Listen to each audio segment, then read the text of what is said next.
Salam əziz xanımlarımız, bugün sizə zamanımızın ən aktual problemlərindən olan qadın orqanlarında olan xoş xəstəlik şişləri haqqında biraz qısa məlumat vermək istəyirəm. Hansı orqanlarda olur? Əsas uşaqlıqda, yumurtalıqlarda olan kistlər, uşaqlıqda olan miomalar, fibromalar və uşaqlıq daxilində olan poliplər son zamanlarda xanımların ən çox müraciət elədiyi mövzulardır. Uşaqlıqda olan fibromalar, miomalar ölçülərinə, yerlərinə, verdiyi şikayətlərə görə dəyişirlər. Məsələn, uşaqlığın elə qatında yerləşənlər var ki, heç bir şikayət vermir. Elələri var ki, qanaxma verir, sonsuzluq verir, hamiləlik baş vermir.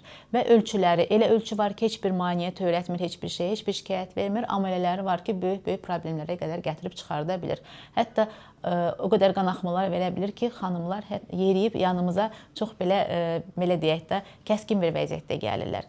Yumurtalıqda olan şişlər, yəni kistlər, həqiqi və yalançı kistalardır. Elələri var ki, gəlir və aybaşından özü keçir gedir. Elələri var ki, dayanıqlı olur. Onlar da ölçülərinə, belə deyək, tərkibinə görə dəyişirlər. Uşaqlıq daxili poliplər isə onlar da xoş xəstəlikdirlər, lakin onların da bir neçə faiz gələcəkdə başqa bədxəstəli törəmələrə keçmə ehtimalı var. Ona görə də xanımlar bizə deyəndə ki, polip var da qalsın, yox, biz deyirik ki, mütləq götürülməlidir və analizə göndərilməlidir. Və bu dediyim xoş xəstəlik, kistlər, fibromalar, poliplər, bunları da götürəndə mütləq analizə göndərir. Yəni insan orqanizmindən çıxan heç bir toxuma atılmır. Hamısı histologiyaya göndərilir.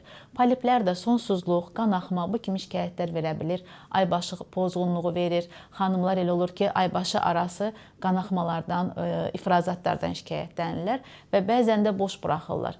Bu kimi şikayətlərə, yəni qanaxma, ağrı, sonsuzluq və başqa şikayətlərinizə heç bir vaxt bir yayına qalmayın. Mütləq həkimə müraciət eləyin və heç bir şikayətiniz olmasa da, heç olmasa ildə bir dəfə UZİ-yə düşün, ginekoloqa müraciət edin, müayinə olun. Çünki elə xəstəliklər, elə problemlər var ki, gizli yatır və böyük şikayətlər verəndə üzə çıxır.